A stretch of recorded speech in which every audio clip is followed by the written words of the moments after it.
one of the biggest pieces of advice that I give to anybody is just surround yourself with people that want to see you succeed. You sort of become a product of your environment, people that not always patting you on the back, but just really just challenging to be better and disagreeing with you. And just when you're starting your business, you need people like that. Not somebody that's going to put you down, but somebody that's really going to encourage you to keep going, because there's going to be a lot of days that you're going to wonder, am I doing the right thing? I've had endless of sleepless nights when it comes to my business, and just having a good group around you, I think, really helps.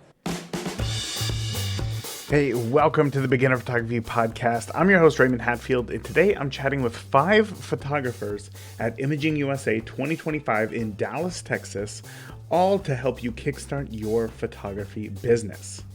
This is probably one of my favorite episodes that I do each year. Every year I go down to Imaging USA, and honestly, it's just one of my favorite things to do. I think photography sometimes can feel like really lonely. Sometimes it can feel gatekeepy as well. It can also feel like at times like you don't know who to turn to when things aren't working out, and everybody that you find, it just feels like they want money out of you, right? But Imaging USA, there's none of that. There's none of that. It's one of the largest photography conferences in the world, and you're surrounded by thousands of other photographers just like you who want to make incredible images and make a living doing so.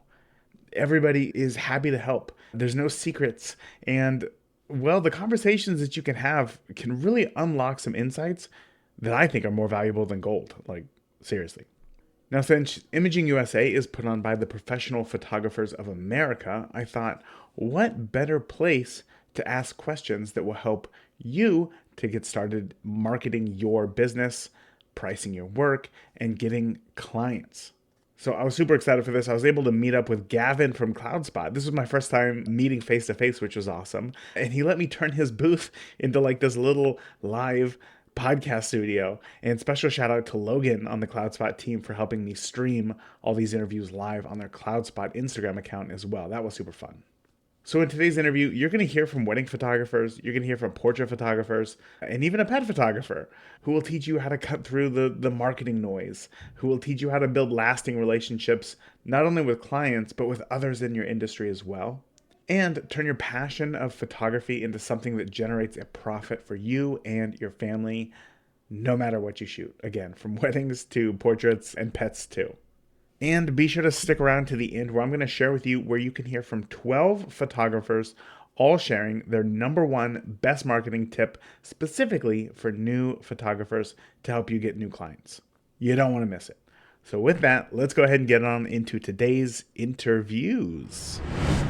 Hey, I am Raymond Hatfield from the Beginner Photography Podcast, and I am at the CloudSpot booth here at Imaging USA. And today I'm here with Mandy Wright And Esteban Gil. All right. Well, today we are talking about all things marketing. We're talking about business. We're trying to help you book some clients, people. All right. So, guys, I got some questions for you. Okay. It's all related to business. It's all related to marketing. And I just want to hear your own thoughts. All right. On what you would do. So the first question, I'm going to let you guys introduce yourselves a little bit more. Tell us what you do, where we can find you, all those good things. You go first. Okay, I'll go first. My name's Esteban Gil. I am a photographer and educator based in Guilford, Connecticut. I've been doing it for about 12 years now. I've been educating for about 7-ish years. And I love long walks at the beach. And I love traveling with my girlfriend, Mandy Wright, who I'm going to introduce right now. Hi, I'm Mandy Wright. I'm from Canada originally, mainly in Connecticut now. I've been shooting weddings for about 10 years. My background is actually in architecture, and that's how I found my way to photography. Wow. And I've been an educator for 3 years now. You're an educator? I am. That's impressive. I've taught you everything you know. That's not. Okay, I have to dive in a little bit more. How does architecture get you into photography? Having an SLR was a requirement in school, and we took photography courses on photographing spaces and buildings, and that's sort of how I found a love for photography. Okay. Which we love. Whenever love. we're traveling, we just go out into the streets and we just photograph Shoot architecture. buildings and yeah. That's literally what we love doing on our days off. So. Okay, so then how did you choose the genre of shooting weddings over something like architecture, which seems like it'd be so easy to get into? Well, for me, when I decided to leave my program at school and start photography, at that time, weddings was the only lucrative like stream I saw, like at that point. And it's just what you're introduced to and what you're surrounded with. And I don't know why, but wedding photography was the only way I saw myself making money with photography at that point. So that's kind of what I jumped into. Yeah. And at first I think I was back and forth as to whether or not I loved it, but I've grown to love it for sure. Yes. That makes sense. Yeah. And I guess it's sort of the same story where you just kind of fall into it, whether like a couple of people will ask you like, hey, can you photograph my wedding? I see that you photograph these other things. You have this camera. I always wanted to be a fashion photographer. It's just something I always want to do, which I do now, thankfully. But yeah, you just kind of think like, where's all the money in photography? And it's just, and I thought it was going to be, it was going to be just a very quick thing. But you learn to love it because it just brings in all aspects of photography into one day. And we love chaos. Like chaos is one of the things that we thrive on. So what better way than to spend a whole day with a bunch of chaotic people and just make art out of it. So yeah. Chaos is one of the things that we thrive on. Okay. Yeah, we love chaos. We love a mess. Yeah, that's going to be your next tattoo, it sounds like. That's good. That's not good. a credit card, right? Yeah. I love mess. Well, tell me, in your earliest days of shooting weddings, how did you guys get started in marketing? What did that look like for you? For me, it was first off taking some photos of my parents to make an ad so that I could post for portraiture. Yeah. And so on Kijiji, I don't know if you know what that is. It's like It's like a Craigslist? It's like Craigslist, Okay. yeah, but in Canada. So I put an ad up for like portrait, engagement, whatever type couples photography. I got a couple hits. Once I had a few photos of people together, I made a post for weddings. Wow. And right away got a wedding booking, and it kind of just snowballed from there. Yeah. That's impressive. That's amazing. Yeah. Yeah. People took a risk on me for sure. Yeah. Speaking of I risk, feel like you took a risk on yourself. Because those photos, I don't know. I think we can all say that about our earliest photos. I know I can. not for me. My sure. photos have been perfect my entire career. Technically Yeah. perfect every time. That's funny. I mean, for me, I basically went from working at an auto parts store in a dead-end job and being fired to sitting there and thinking what I was going to do. And I could have either done the same thing because I got an offer for a competitive company, or just trying out something that I wanted to have. I mean, I wanted to do it for my entire life. And the way that I started marketing myself is actually through Craigslist. So I just put an ad on Craigslist and I put, hey, I want to photograph your wedding and I'll do it for free. So I photographed 2 weddings at $0. Yeah. And I just needed something to populate my website. So when I got the bookings, I definitely understood that it's a big deal to be at somebody's most important day. And when You I learn did, that real quick, don't you? you absolutely real do. Yes. quick, yeah. So then I just I did a lot of research on weddings, and I think I did a pretty good job for my first 2 weddings. And then I started charging money after that. So once I have the LLC, when you have your website, that's when you kind of start to go into the more paid jobs. So. Well, then let me ask, Craigslist is not what it once was in its heyday. No. So if you were to start over again today, what would you do different? I would probably surround myself with other photographers first or around the same time. I feel like I jumped into shooting weddings before I did second shooting or anything like that. So I went in really without a ton of education on how to do right it. I in. did. Okay, yeah. Yeah, I started picking up second shooter jobs after I probably shot 4 weddings on my own. Wow. So I think that maybe doing that in reverse would have been more beneficial for me. Yeah. Hindsight. Yeah. So I'd say getting connected with good mentors and good photographers and learning from other people. And That's good. That's good. What about you, Esteban? I mean, as somebody that I'm always preaching that I'm very much an artist before a business owner. I do think that it is one of the parts of my business that I struggle with the most because I just want to go to weddings and create. I just want to do some cool Create stuff from the and go chaos, home. yeah. But as far as like if I was starting all over, I would definitely recommend just really utilizing the tools that you're given as a photographer. Like you have tools like CloudSpy, you have tools that you can, anything to do with like a CRM, or if you want to do something to any educational stuff when it comes to the business end of things. You have Facebook groups, you have so many things with social media now that everything is there. It's just a matter of just going out and looking for it. And a lot of the time when you're starting your business, sometimes you don't have money for the first couple of years. Like you're trying to make ends meet. And a lot of the time it's literally just a matter of just sitting on a computer and just really just researching a lot of educators and people that have the knowledge that have done it before, because there's a lot of free knowledge out there. And I feel like it's just a matter of just jumping out there and looking for it. So. Okay, follow-up question. Okay, this isn't on the list, so you couldn't have prepared for this. Off Okay, the- going off the cuff. There's a lot of different directions that you could go, right? Some photographers are like IPS only. Some photographers are like just high volume. how do you make sense of all the information that's out there? Oh boy, pressure's on. You got to do what feels right for you in your business. I've never done IPS. I don't think it's for me. Yeah. Even when the market pushes you a certain direction, just doing what feels right for your business and how you want to run it. And you've been doing this for 10 plus years. Yeah. Yeah, and So it's worked for you. I think doing what feels right for you and not letting everyone influence you is important.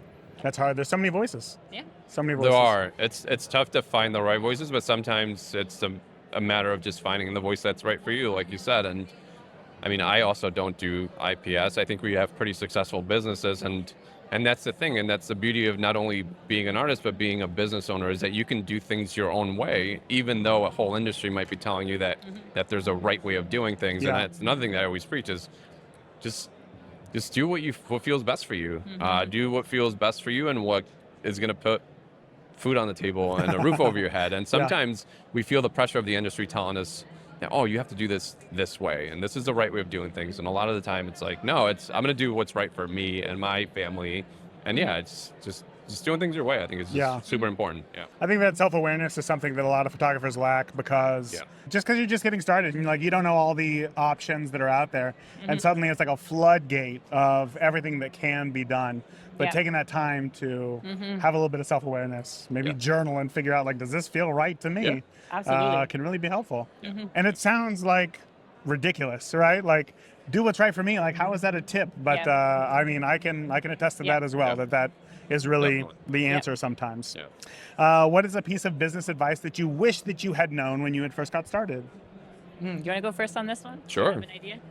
One of the biggest pieces of advice that I give to anybody is just surround yourself with people that want to see you succeed. You sort of become a product of your environment. Just surrounding yourself with people that challenge you, people that not always patting you on the back, but just challenging to be better and disagreeing with you. And just when you're starting your business, you need people like that. Not somebody that's going to put you down, but somebody that's really going to encourage you to keep going, because there's going to be a lot of days that you're going to wonder, am I doing the right thing? Am I not doing the right thing? Like, should I quit? I've had endless of sleepless nights when it comes to my business, and just having a good group around you, I think, really helps. So. Do they have to be other photographers? Absolutely not. No. Yeah. No. My mom. Yeah. Shout out to mom over here. Yeah. Nora. Love you. I would say to make sure you value yourself, know your worth at the How beginning. do you do that? Ooh, that's tough. I think it's always a work in progress, actually. I think I tell myself that daily, especially when I entered the education realm of stuff. Like, I felt confident as a photographer, but when you start getting into the education side, it's kind of like starting fresh, and it is a work in progress, I think, to remind yourself of that. But I think it goes a long way in all aspects of your business if you value yourself. So that's sometimes like a mindset thing, right? It is 100% a mindset thing. That's what you got to figure out. If you can figure that out, you're good. That's like 90% of it right there. Yep. Yeah. Okay, this is the fun one, right? For all the smart, driven, excited photographers out there who are watching right now, what is one thing that you want them to implement today in their photography business that's going to move the needle? Oh, I guess in the theme of conference season, just putting yourself out there more, where you're going into a conference and networking with people, coming up to people that you look up to, just really collaborating with people. And it doesn't have to be collaborating with brands, but just seeing people that you might see online at times. We're walking around these conference floors, and you could tell that a lot of the time they might be hesitant to come up to us and talk to us. But we love that stuff. And I feel like if at the beginning of my career, if I came up to the people that I looked up to and I told them, hey, I love your work, can I just ask you a couple questions?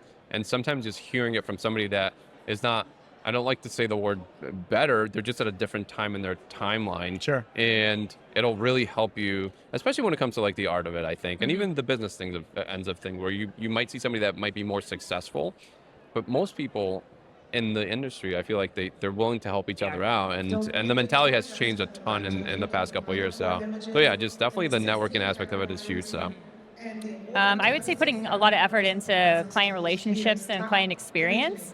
I think nurturing relationships with the clients that you are getting can go a really long way in getting new ones. I know that is a big reason why I have the business I do. So yeah. In what ways are you networking with clients, like going deeper with them, not networking? If you're invited, so I shoot a lot of destination weddings. If I'm invited to activities or whatever gatherings outside of my work days. Yeah. I almost always attend them.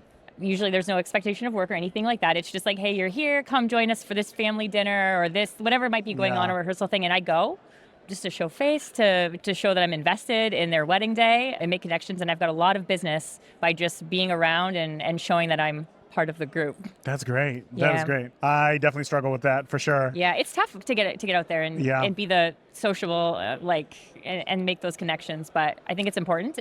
And I think continuing it, like, I'm not one to hang out with my clients, or some people do, like, go for coffee or hang out with. I'm not like that. If there's opportunity that comes to me from them, I will take them up on it. And then just making sure to communicate with them, like, efficiently and that type of thing. Even if you don't want to get out there and actually meet them face to face, but making sure that, like, at least your emails and phone calls and whatever else is happening in a happy, pleasant way and on time. I'd also like to apologize to all my clients that I have not emailed back. Because I'm not very good at that. That's funny. Okay, so lastly here, how do you keep photography fun and exciting for you? And not just a business, not just a job, but something fun. I would say that goes back to surrounding yourself with other photographers so that you can talk about the exciting things that you're doing, challenge each other. Like, we talk about photography constantly and inspired by stuff around us and trying new things and new techniques. So I think just keeping the mindset that it can be a fun hobby, playful thing. Just because you turned it into a business doesn't mean that the fun is taken away from it. So yeah, we're constantly, like, playing with new techniques and trying new things just for our own interest. I mean, basically the same. I love buying new gear. And it doesn't have to be like thousands of dollars. Like, sometimes we'll just go to a vintage camera store and buy just a $40 lens, and just being inspired by, like, the limiting factor of whatever we're using. It Being just limited really, like, I love doing that stuff. But even just doing, like, bringing a point and shoot. We got ourselves point and shoot cameras that are, like, super old for Christmas, and we'll go out and we'll just do random street photography with them. We'll So a camera to go and shoot with for the day, or fun. a theme or something. Yeah. And, like, that's what we're gonna go shoot. Okay. Yeah. Another follow-up question here, so get ready. If somebody's watching right now, they want to go on a photo walk, what is one theme that they should take on their photo walk? What should they do? What should they shoot? Pick a color. Pick blue, pick Dodge a yellow, blue, and you can interpret that however you want, but go and shoot yellow. That sounds hard.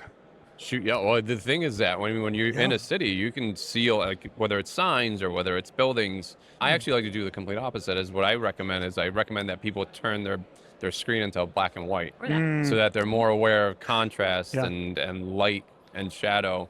And when you're shooting that way, I feel like it helps with your composition because you aren't distracted by the color. So we might go out and I'll just turn the back of my camera into just black and white JPEGs. And when you put them into your editing software, they're so raw, so they're still going to be in color. Yeah. But when you're actually shooting, it'll be in black and white. So. Beautiful. Yeah. Well, guys, thank you so much for all the business advice and tips and help today. Let listeners know where they can find you online. Mandy Wright Photography. And you can find us both also at Switching Lenses and Steel and Flint Society. And You can find me at Egil Photo, EGIL Photo on Instagram. And our Facebook group is Steel and Flint Society, Wedding Photography Education, Esteban Gil, if you need the full name. all right. Thank you guys so much. Thank you. Well, I am Raymond Hatfield, the Beginner Photography Podcast. We're here at the Cloud Spot booth, and I'm here with Nicole Begley. Nicole, why don't you introduce yourself? Hello, everybody. Nicole Begley, founder of Hair of the Dog Academy, and I also run Nicole Begley Photography in Charlotte, North Carolina. Beautiful. Well, Nicole, I got a few questions for you. All right, let's do it. All right, so most of the Cloud Spot viewers today, they're in business. They're trying to make money with their photography. I love it. So all the questions that I have for you today is geared around helping photographers make more money, get more exposure. My favorite thing. Perfect. You're going to do great. First, why don't you go ahead and introduce yourself a little bit more. Tell us what you shoot, maybe how long you've been doing it, Yeah, sure thing. and where you're at. All right. I started my business in 2010, which, gosh, seems like forever ago, but yet yesterday at the same time. And I started as a family photographer that also really encouraged people to bring their pets because it was way more fun with dogs. Fun. Yeah. And then 2015, I niched down to be all pet and equine specific. So since then, I've been doing that. And then I started Hair of the Dog Academy to help other people manage their pet photography business and master pet photography in about 2017. Why choose animals? Why over, not? over people? Well, I mean, I get it, but like, I think that the average person is going to think a Labrador isn't going to pay me to photograph yeah. them. So why stick with pet photography? What made you choose that? Really, it was just a passion of it. My career before that was I spent 13 years as a zoological animal trainer, so I've loved animals forever. I never had a Barbie. I always had like stuffed animals and My Little Ponies. So yeah, and when I started in 2010, I think there were probably 3 pet photographers all in Seattle. Wow. And it really didn't seem like it could be something that was sustainable. But then that niche has just grown so much. And there's still so much more room for it to grow, because if you still ask random people in the public, like, oh, I'm a pet photographer, they're like, wait, what? Like, it hasn't reached all the people yet. Yep. So as terms of marketing, it does add an interesting spin, because over the years, it's first letting people know that it exists and then why they want to do it. So there's like kind of a 2-step marketing, but that's getting easier now because it is getting more mainstream. Of course, that makes sense. Yeah. When you first got started, what were some of the earliest ways that you started marketing your business? Yeah. This was such a new thing. Charitable marketing, hands Really? down, silent auction, donations, and then also partnering with rescues and charities around my area to offer special sessions to their supporters. And yeah, really just grew my business that way. Okay. If you were to start over again today, Yeah, would you do the exact same thing? exact same thing, yes. Really? Okay, give us a tip on how to just get started with this. Yeah, I would say look for maybe some charities in your area, and it doesn't have to be rescues. Like if you photograph families, like maybe there's different charities that are focused for kids, or even like the ballet or health charities. Like every city has some nonprofits and some charities. And like I would reach out to them and see if you could donate to their gala, if there's anything you could help them with. And then once you start to make that connection, then you can say, hey, I would love to do something great for your followers, where we can offer something special. And it's a special deal that's better than your public offer. Sure. And it would also be something that then gives back a little bit to the charity.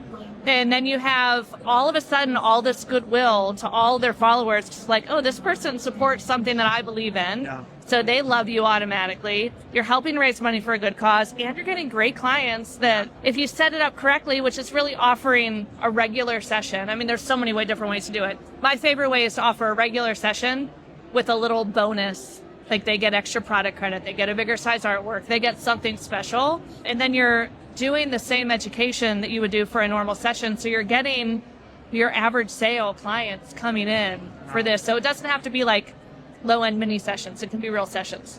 That is great. So it sounds to me like making connections with people is the key to working with pets. Like, Yeah, I think that's pretty much the key for all of our marketing. Spoiler alert, guys. Spoiler alert.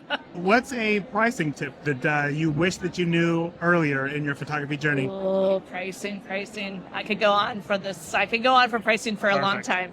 Definitely one thing is making sure that you have some sort of bonus, like to decide what you want people to do. Like how much do you want to sell? Like what's your average sale? What do you want them to buy? Like have a path for what you want them to do, and then have some sort of bonus or like some sort of carrot you're dangling that when they do that, they're getting something special. Like what? Like it could be extra digital files. It could be extra images in their album. It could be a bigger size artwork. Like figure out kind of what they want, and then you can give them that. Like an easy way could be, if you do an album and an artwork, you get all the digital files that I'm already editing anyway, so easy things like that. And that shifts the buyer psychology, especially if you're a la carte, right? Because photography is already a splurge. Yes. And then they're like, okay, I want these 5 things, but I'm going to be responsible and I'll get 3. They have to like rationalize it. But then you're like, oh, but when you do this, you get this. And they're like,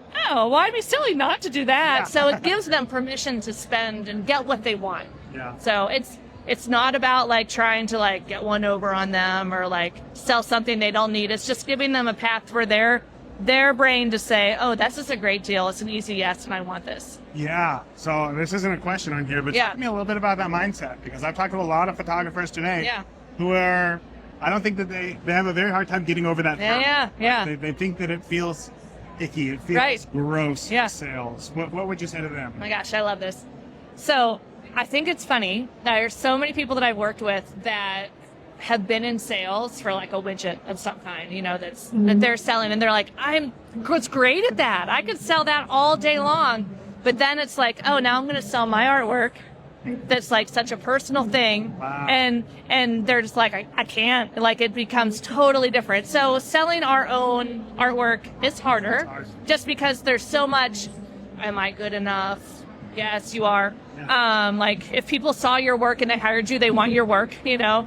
Like, so you're like, are you good enough? And then there's so many society things that, you know, the work has to be hard. We shouldn't enjoy what we do. If we enjoy what we do, we don't deserve to get paid for it. Wow. And so many things. So what I encourage people to do is to think about if they've ever had photography done and like how much do they treasure those photographs. Probably a lot. Yeah. Or like if you've been in this for a while, like I know I've had people that I photographed over a decade ago, send me like a random note and just telling me like, oh my gosh, my dog's passed a couple years ago. Like one was even like, we had to take the artwork down for a little bit just because like it was so hard. But she's like, it's back up now and I can't even imagine not having this. Like it is worth so much more. So when you can dig into that and realize that you're offering a service that is helpful for people, you're not forcing anyone to purchase this, that it's literally our job. The other one that I like to, it's our job is not to get people to buy it. Our job is to let people know what we offer and let them make a decision. That's a big difference. Yeah. That's a big difference. Yeah. That's great. That's great. What is a marketing tactic that's working for you today? Or are you just strictly charity auctions? Mainly that and word of mouth and just personal connections. Yeah. Okay. Yeah. Perfect. Yep. If there's a smart, driven, hungry photographer watching right now and you could tell them one actionable thing that they can do in their photography business today that's going to make a difference, what would that be? Messy action. Like, do not wait for it to be perfect. Do not wait to get all the answers. Just freaking try it. Oh, but that's so hard, Nicole. I know, but just do it. Just do it. Like right now, just do it. Send the email, do the marketing, like just do it and test it and see and just do it. What's the worst that could happen? Yeah. The worst that happens is nothing happens, and then you look at it. And I want to talk about this real quick too, because a lot of people, maybe they do something and they don't get the result they want, right? And so then they're just like, oh, okay, that didn't work. I'm never going to try again. So, okay, if it's something that you're like, I did this, it didn't work, and I hated every second of it, okay, maybe let's find something else. So can you ask yourself, what could be fun for marketing? Like, even if you're not totally into like, I want to do all of this, but you're like, this is interesting. Okay, then try that. Yeah. And if it doesn't work, but you're like kind of interested in it, look at it and be like, all right, how can I change it? How can I test it? And kind of use that, ask ourselves better questions. So asking ourselves, like, how could this be fun? Yeah. What do I like to do? Do I like to write? Do I like to talk to people? And figure out kind of what your marketing could be around that. Yeah. I have a similar take on that, which is the Tim Ferriss approach, which is asking yourself, what would this look like if it were easy? Oh, yeah. So, like, what would this look like if it were fun? Yep. Could work as well. Yep. Well, and we're always overcomplicating it. So yeah, I like the just make it easy. Always overcomplicating it. My gosh. You could just be in my brain for a moment. So that leads us into this next question, which is my last question. How do you keep photography fun and exciting? Personal projects and making myself do them every once in a while. Because yeah, we all, it's like, I would like to do that. I'm just busy and, and it goes. And all of a sudden you're like, oh, I should really do that. Yeah. So once you actually get out and do it, all of a sudden I'm just like, oh, I do still love this. Yeah. What's a personal project that you're working on now? I have a selfie dog series. A selfie dog? Yeah, yeah. The dogs are taking selfies with their paws? Well, that's what it looks like. But yes. I can assure you, they're not actually pressing the camera. I still have the copyright. It's not like the monkey copyright situation back in the day. But yeah, just fun stuff like that, or just getting out and shooting for yourself sometimes. Like, go get a model and just, like, without any sort of pressure of having to create something that your client hired you for, sometimes just go out and do something you want to do. Beautiful. Well, Nicole, everybody here is watching right now. They want to know, where can they find you online? Absolutely. I'm at hairofthedogacademy.com. freedomfocusformula.com, and my Instagram's at Nicole Begley Official. This has been fun. Yeah, thanks. Of course. I am Raymond Hatfield. I'm the host of the Beginner Photography Podcast, and today we have... I'm Rhea Whitney. I am a wedding and portrait photographer and a business coach for photographers here at the Cloud Spot booth, Imaging 2025. Isn't this like a beautiful looking booth? It's really nice. I was like, is there a backlit? It's just It's really nice. I know, Very like, nobody else is clean. doing that. Yeah, And no, it's, they're really they're on to something here. They're I like on to it. something. I like it a lot. Well, Ray, I thought that we might have some fun today, and I would ask you some business-related questions Okay. for photographers. Are you ready for this? I'm ready. Okay. I'm so ready. All right. I know this is like your gig, right? You love the business side of it. I do. And if anybody's got knowledge that's going to help out, it's going to be you. So Thank you. Thank you. let's go ahead and I'm going to have you introduce yourself. Okay. And tell me a little bit about your business. Yes. Okay. So I am Rhea Whitney. I am a wedding and portrait photographer based in Houston, Texas. So crazy. This is my 10th season shooting weddings. Wow. I'm like really an OG. That's how I feel. But I'm also a business coach to photographers, and I help them become more confident CEOs and to make really great money using their gifts and talents.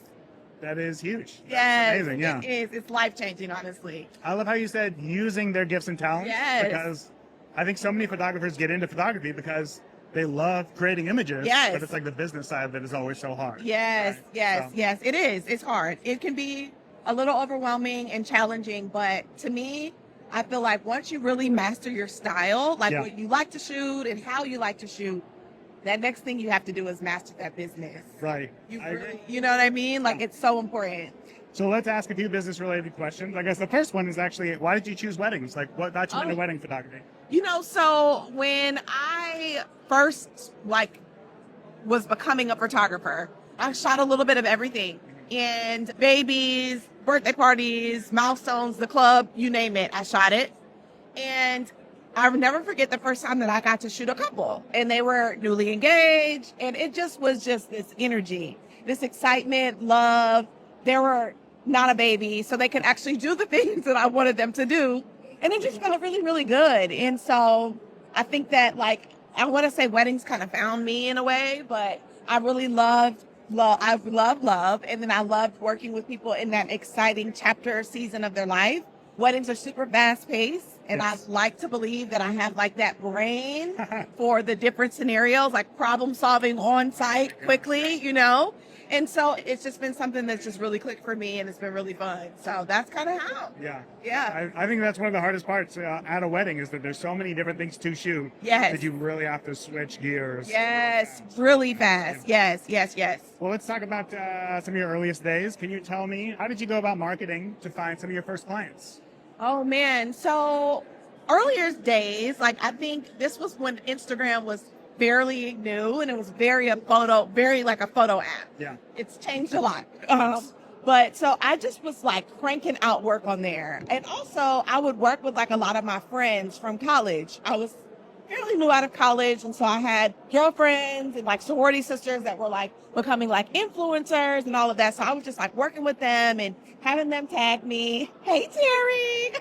Got Terry Baskin over here. just Basket. watching We're going to us. have Oh to my get her gosh, on the yeah. mic. I know. No big deal. No big deal. No pressure. No pressure at all, right? Like, whatever. So yeah, I think it was just like collaborating with other people, posting the work on Instagram, just being excited and just telling like people a lot, like, hey, this is what I do, kind of offering services for free to really get that style down pat, you know? So yeah, that's kind of how, and it just really snowballed into so much more and just picked up, and I learned more about marketing and just like all the things. But it was really just me like working with what I got right at the fingertips and just offering my services and Just letting being the world hungry. know that you Letting the were world out know. there. Yes. Okay. Yes. Let me ask, if you had to start over, Ah. would you do anything different to get your name out there? Ooh, that's such a good question.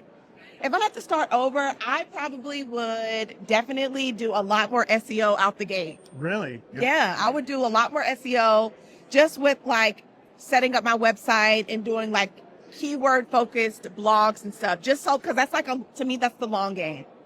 So I would do that. I then would also probably really narrow my niche. Like I wouldn't try to just be A wedding photographer. all, but like for who? Like get really, really, really specific, because then you can really talk to them, like, and really just like hone them in and let them know that you're the person for them. Yeah.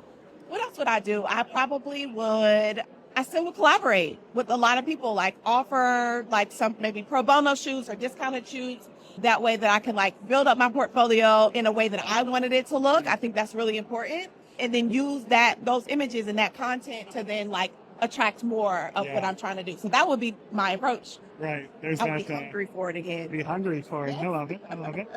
All right. Yes.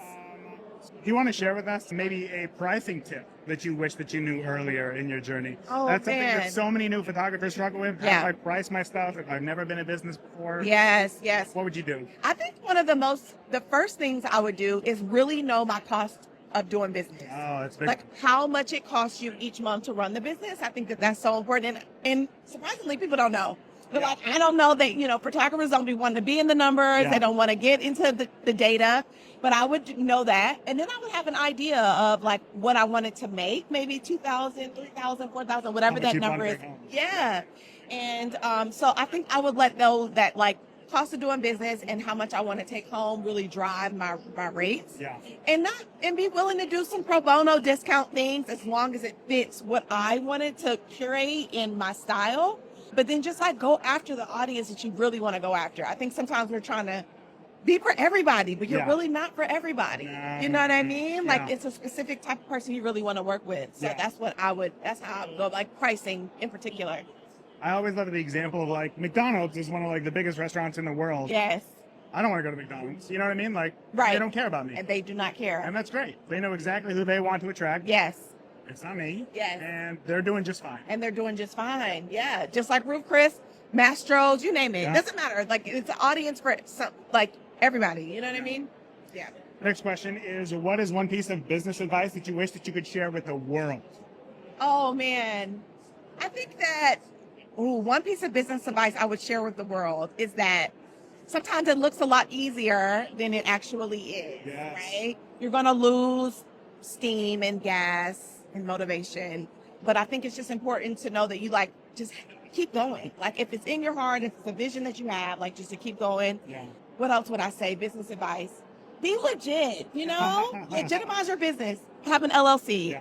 Get business bank accounts. Keep tracking, tracks of your funds, like things separate, like legitimize it. Stop running the business by the seat of your pants because it's really not going to help you as you grow, especially if you want to grow. Yeah. Right? So build something that can support your growth from the moment you start. That's what I would say. Is that coming from experience? Did you not do that in the beginning? No, I did do that. Yeah. It's coming from experience because I'm a business coach and I work with a lot of photographers. And who haven't done that? Who haven't done it, and so we have to rewire, we have to rework everything. And it's just a whole new way to think about business when you are just not really doing it for real. It's like a little thing that you want to do, but that's just not how it goes. You know what I mean? A lot of us have big dreams, but we're not really handling our business as if you are going after that dream and it's going to become a reality. Sure. You know what I mean?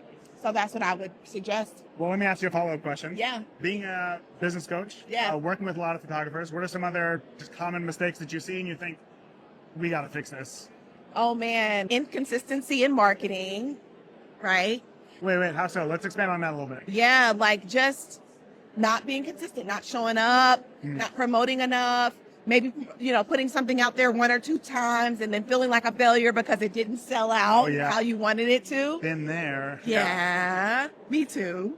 Pricing, right? Being really, really, really scared to price their services how they should. Yeah. Pricing from their pockets, from what they believe that they would afford. That's a huge thing. Yeah. For the longest time, I was not my ideal audience. You know what I mean? Like, there's nothing wrong with that. There's nothing wrong with that. I've grown to be that person, but for the longest time, I just wasn't. So pricing is just such a big deal. And also, honestly, mindset.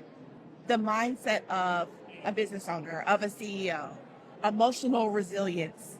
Like, it takes these things because you're going to hear no, you're going to get ghosted, you're going to have challenging moments, but then you still have to say, I'm going to get up, I'm going to keep going. Yeah. Tomorrow's a new day. Yeah. Right? Tomorrow is the day I can get that sale that I've been waiting for Yeah. or really book that client that I really want, So those things are really important. Yeah. It's about as motivational as it gets right there. Oh my gosh. I want to get out there and start marketing It's time. It's time. I love it. Lastly, Okay. how do you keep photography fun and exciting and not just a job? Oh, so that's such a good question. I think you keep it fun and exciting by working with the people that you really, really want to work with, right? Like, I believe that my ideal client, we share very similar core values and beliefs. You know what I mean? Yeah. And they really value what I do. They care about me as a person and not just like, the help or whatever. Yeah.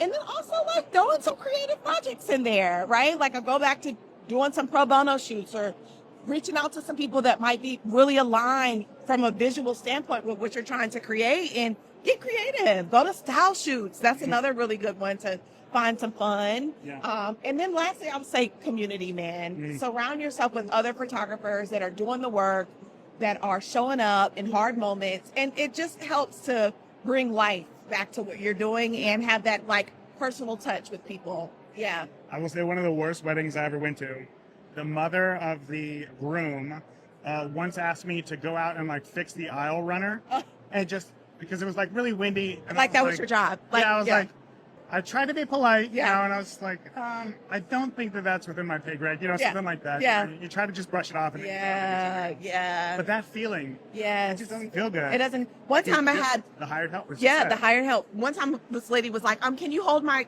drink? I'm going to take a picture on their phone, like on their, I was like, you want me to hold the drink so you can take a picture? I have all these cameras on me, It's just moments like that, So really like aligning with the core values is so big. It's so big. Well, Yes. Ray, where can we find you online? Yeah, so Rhea Whitney is my Instagram handle. RheaWhitney.com is the website. If you're listening and you're like resonating, please DM me. I love to have a little chat. I'll send you a voice note back or something. So find me on Instagram. Goes back to the whole community thing you Yes, talked about. I'm big on community. I am. Yes. Yeah. Well, thank you. Thank you for having me. This was fun. And thank you for the cloud spot. Yeah. Yes. Hey, I am Raymond Hatfield from the Beginner Photography Podcast, and today I am here with Michelle Harris. All right, and we are here at the Cloud Spot booth here at Imaging USA 2025. And today I have some questions that I'm going to be asking Michelle all about marketing and business to help you photographers get more clients. How does that sound? It sounds great. All right, well, Michelle, why don't you give us a little bit more of an introduction? Tell us who you are, what you shoot, and where you're based. So I am Michelle Harris. I live in Atlanta, Georgia. I just relocated from the DMV area.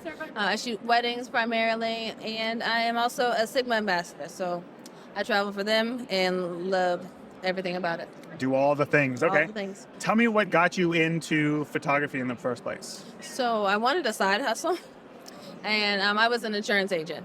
And so I was like, oh, it'd be cool if I take pictures of kids on the side. I really thought I was going to be a newborn photographer.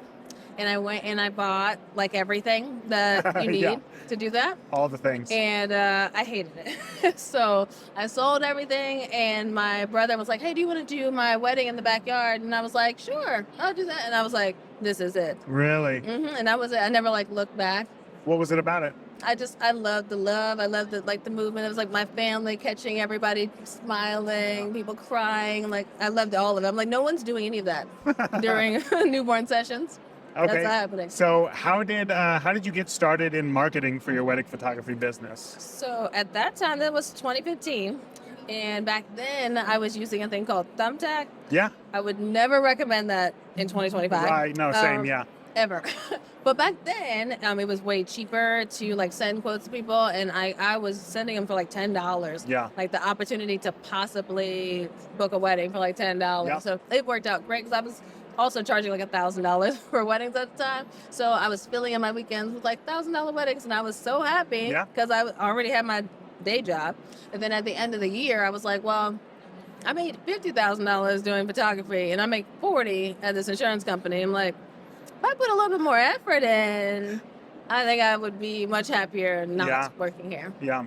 I also started off using Thumbtack as well around 2015 and found it amazing. Like it was a huge help in getting the business going. But as you were saying, today you wouldn't recommend it? No. So what would you recommend for those photographers who are watching right now, getting started in wedding photography to start their business, start marketing their business?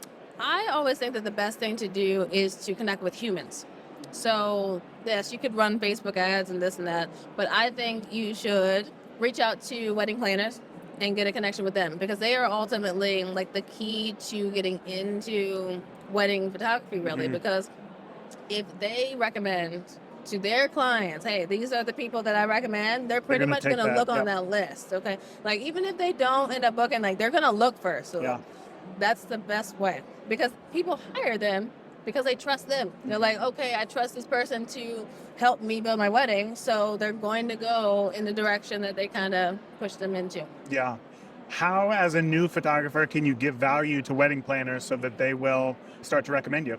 I personally always ask them if I can take them to lunch. Mm-hmm. When I do that, I don't just say, oh, can I take you to lunch? And then start talking about how we can collaborate Sure, or yeah. any of that type of stuff. I literally just take them to lunch and I'm like, hey, I want to learn all about you. Uh-huh. And I want to know, like, what got you into planning weddings? And do you have kids? And, like, I just ask these questions. They ask them back, obviously. And then we just have a friendship, Real conversation, like an yeah. actual conversation. And then like, you just kind of stay on top of their mind by, responding to them, their stories and things like that on social media, and just be a regular human with them. Love it. And then it can come later, like after you can be like, oh, by the way, would you be interested in doing a style shoot or something like that where they can collaborate?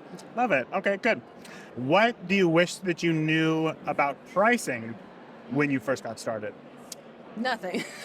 And that's because I think I did good my first year, like starting at $1,000. Right now, I always recommend that people wait until they feel comfortable charging at least $1,500 to charge. But after that, I had a mentoring session with Ben Hartland, and that was, mind you, it was 10 years ago. And he was like, "Look, you're gonna start at $2,500 now, and help me with my pricing, and just do it." Yeah. And that was it. Yeah. So I don't know if I got lucky, but I recommend that you get with someone who has done this and knows what they're doing to help you so that you're not guessing. Don't go to people's websites saying, well, what are they charging? What are they charging? And thinking, ask somebody that you trust to help do that. Do you think that, I guess what I'm trying to get at is how do we know that we're ready to be $1,500, But so I guess, do you think that photographers are ready to start charging that sooner than what they think that they are? No, I think that they are charging less really soon. Like I see a lot of people be like, oh, I'll shoot a wedding for $800 and doing this and doing that, and then be upset that they're not booking. It's like nobody really like you think they want it to be super, super cheap. They don't. They don't want it that cheap. They'd rather you be $1,500 and have a sale. That's still better because they know the value of what they're getting, even if they paid less. That's a price anchoring tip right there. That is a good one. Yeah. It's always good. Everybody likes a sale. That is true. I love a good sale. Yeah. What is one marketing tactic that's working for you today? The wedding planners. The wedding planners, going back to that. Planners. Yeah, man. I just feel like they're the key to all the things because they know everyone. It's their job to know everyone, to know who to connect with, who like, oh, I got this board, so it'd be great to do this and do that because they have to be in contact with all these people. Yeah. So even if it's not a wedding, there may be another event or something. They're like, oh, this photographer would be perfect for this. Yeah. It just is the best way. I personally think. I agree. That, what is it? Like, not shared trust, but it's like it's an implied trust, right? When Absolutely. a wedding planner tells a couple, this is the photographer for you, they're going to take that advice. So if you can build those connections, I mean, why would you not do that? Why would you not? Another thing that they could offer wedding planners is like headshots and branding images for free. Yeah. Not saying offer to charge them. Yeah. But that way, if they do post these images of themselves doing things, whatever it is, they're going to tag you. And when a couple, they book a wedding planner, they're going to look at their feed and all the things they're doing. So they're like, oh, this person, she trusted this person to take her picture. So obviously, this is a good idea. Reputable photographer. Yeah, without having to do anything. Yeah. She could have never shot a wedding with the planner, but if they post their headshot with it, implied trust. It's implied trust. And they don't know it was for free. They have no idea. Yes. Nobody knows. Yeah. If you could share one piece of business advice with the world, what would that be? One piece of business advice. That's very broad. It is, yeah. I mean, you could take it wherever you want to. Business advice. I want to say to make sure that you really connect with people, that you make sure that you connect with the right people.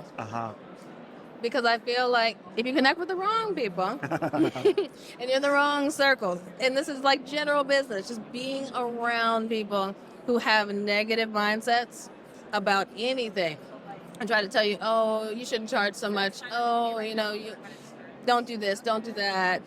and you don't even notice. You think that they're your friends and the right people to be around. But if they start to bring you down, remove yourself. Oh, yeah. And that's across the board business. You are the culmination of the 5 people who you spend most of your time with, Exactly. right? Just like that. And it happens quick. You don't even notice. Yes, yeah, because you're just so a part of that community. Exactly. Yep. Find the right community. Okay, if a smart, driven, and hungry photographer is watching right now, what is one actionable tip that they can implement into their business today that's going to move the needle?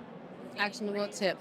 I would say, and this is like, is it wedding photographers? Just, yeah, however you want to answer it, yeah. Okay, I'm going to do wedding photographers. Yeah, we'll do wedding photographers. If somebody's like really hungry and they're like, I really want to do this, I always think that the first step is to offer someone that you admire or somebody you admire that you would want to work with to do like behind the scenes for them at a wedding. If not, like maybe even third shooting as well.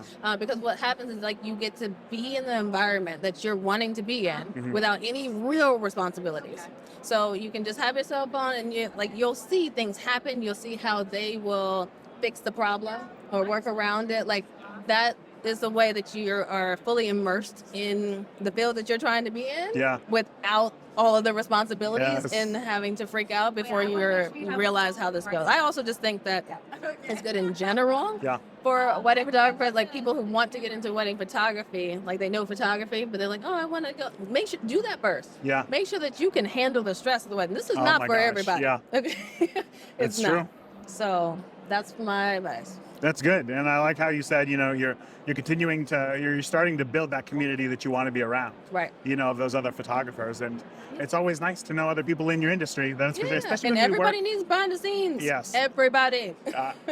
Yes, that is very true. That is very so true. No one's going to be like, oh, no, I don't want you to come for free and give me behind the scenes. Who would say that? Yeah. So if you're watching right now, find a photographer local to you, reach out and offer your services right away. What does it take? A day to volunteer your time, and now you're going to build those connections, you're going to build the community, and you're also going to build your portfolio a little bit, right? You could. Yeah. I mean, everybody has different, rules and regulations for how they do things, but you could. That's a good tip. I never would have thought about that. That's good. Yeah. Well, Michelle, can you tell us where we can find you online, where we can get more of these great business tips of yours? So I have 2 places. My Instagram, that's mharris_studios. Always there. But also on Facebook, I have a community called M. Harris Hustlers. About 1,900 photographers in there, posting there, all of those different things. Any questions you have, you can do that. And then I have a community within that. You'll find out all the things that we do inside. Perfect. Well, Michelle, thank you so much. Lately I've been sharing one actionable tip from interviews that you can implement right away so that you don't waste this opportunity from these world-class photographers sharing their best insights. But today is a little bit different, with multiple perspectives. So do this. Do something. Do something. I know you heard something today that stood out to you. I know you did.